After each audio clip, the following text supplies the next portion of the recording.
गौतम बुद्ध की कहानी में स्वागत है आपका। आज की एक और नई कहानी है, गौतम बुद्ध और वैश्या की कहानी। तो इस कहानी को पूरा देखना। तो चलिए वीडियो को शुरू करते हैं।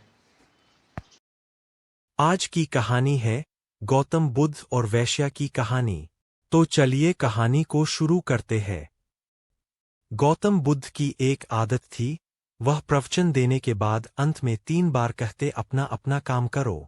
एक बार महात्मा बुद्ध के प्रिय शिष्य आनंद ने बुद्ध से यह प्रश्न किया कि प्रभु, आप हमेशा प्रवचन के अंत एक ही बात 3 बार क्यों कहते हैं कि अपना अपना काम करो। महात्मा बुद्ध ने कहा कि प्रवचन में हर दिन कुछ नए लोग होते हैं, जिन्हें समझाने के लिए यह ऐसा करना जरूरी है। शिष्य के चेहरे को देखकर बुद्ध को लगा कि शिष्य उनकी बातों से संतुष्ट नहीं हुआ।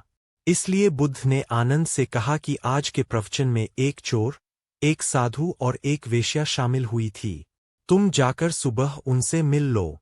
एक बार की बात है, महात्मा बुद्ध संध्या के समय प्रवचन दे रहे थे। एक वेश्या भी प्रवचन सुनने वालों के बीच में आकर बैठ गई। बुद्ध जानते थे कि सभा में एक वेश्या भी बैठी है, और वह इस ओर किसी प्रकार का ध्यान दिए बिना प्रवचन देते रहे। बुद्ध ने जब अपनी बात कह ली और सभा समाप्त होने लगी तो बुद्ध ने 3 बार यह वचन दोहराया कि अपना अपना काम करो। सभा समाप्त हुई, सभी अपने अपने घर लौट गए। वेश्या ने बुद्ध के अंतिम वचन को गांठ बांधकर रख लिया और जाकर महफिल सजाने में जुट गई। वेश्या ने उस रात अति उत्तम नृत्य किया। राजे महाराजे ने खूब धन लुटाए। इसके बाद वेश्या ने तय किया कि वह फिर कभी नृत्य नहीं करेगी, क्योंकि उसे एक रात में इतना धन प्राप्त हो गया था कि उसे नृत्य करने की जरूरत नहीं थी। वेश्या ने बुद्ध के वचनों को सांसारिक रूप में लिया था, लेकिन बुद्ध के कहने का तात्पर्य था, मानव जीवन मुक्ति प्राप्ति के लिए मिला है।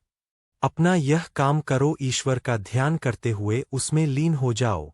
बुद्ध के इस विचार को उस साधु ने समझा था जो बुद्ध की उसी सभा में बैठा बुद्ध के वचनों को सुन रहा था। बुद्ध ने कहा है, मनुष्य को हमेशा अपना काम करते रहना चाहिए। अपना कर्तव्य पालन करने वाले का कभी अहित नहीं होता। अब दूसरी कहानी को सुनिए। दूसरी कहानी का नाम है भगवान बुद्ध और आम्रपाली की कहानी। तो चलिए कहानी को शुरू करते हैं। आम्रपाली, जिसे दुनिया की सबसे खूबसूरत वेश्या कहा जाता था, लेकिन जब आम्रपाली भी बुद्ध से मिली तो उनके विचारों से प्रभावित हो गई।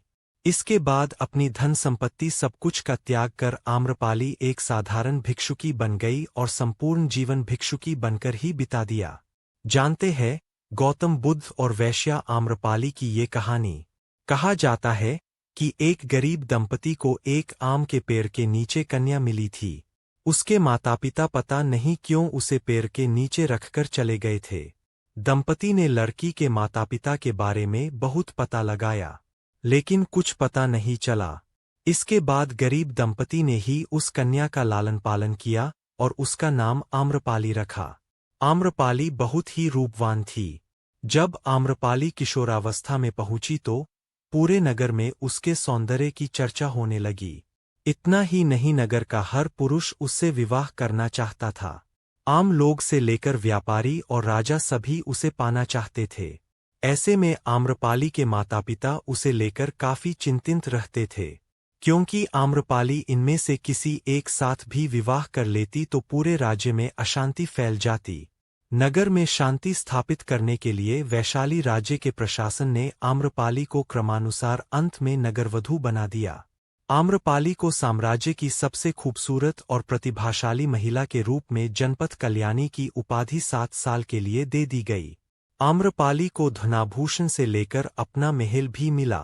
उसके इर्द गिर्द सेविकाएं रहती थी। आम्रपाली को शारीरिक संबंध बनाने के लिए चयन का अधिकार भी प्राप्त थी। फिर वह राजा के दरबार की नर्तकी भी बन गई। जब पहली बार आम्रपाली को हुए बुद्ध के दर्शन, ज्ञान प्राप्ति के 5 साल बाद गौतम बुद्ध बिहार के वैशाली में जब पहली बार आए थे तो उनके स्वागत के लिए वहां की प्रसिद्ध राजनर्तकी आम्रपाली गंडक नदी के तट पर पहुंची। आम्रपाली के सुंदर रूप और यौवन को देख बुद्ध ने अपने शिष्यों को आंखें बंद करने को कहा। कहा जाता है कि आम्रपाली एक बौद्ध भिक्षु पर मोहित भी हो गई थी। इसके बाद आम्रपाली ने बौद्ध भिक्षु को भोजन के लिए आमंत्रित किया और साथ ही 4 महीने प्रवास के लिए भी अनुरोध किया। लेकिन भिक्षु ने उसे साफ मना कर दिया और कहा कि गुरुजी की आज्ञा के बिना ऐसा नहीं कर सकता। आखिर में आम्रपाली ने बुद्ध के सामने हाथ जोड़कर कहा कि आपके भिक्षु को मोहित नहीं कर पाई, बल्कि उसकी आध्यात्मिकता ने मुझे ही धर्म की राह पर चलने के लिए विवश कर दिया। इसके बाद आम्रपाली ने बुद्ध के सामने भिक्षुकी बनने की इच्छा प्रकट की, लेकिन पहले तो बुद्ध ने मना कर दिया, क्योंकि उस समय बौद्ध संघ में स्त्रियों का प्रवेश वर्जित था। हालांकि इस घटना के बाद बुद्ध ने स्त्रियों को बौद्ध संघ में प्रवेश की अनुमति दे दी। फिर आम्रपाली सामान्य बौद्ध भिक्षुकी बन गई और वैशाली नगर के हित के लिए कार्य करने लगी। उसने अपने केश कटवा लिए, सारा धन बांट दिया और भिक्षा पात्र लेकर सामान्य भिक्षुकी बनकर पूरा जीवन व्यतीत किया। आज की इस गौतम बुद्ध की कहानी को यहीं पर द एंड करते हैं। फिर मिलेंगे कल, तब तक के लिए जय हिंद जय भारत।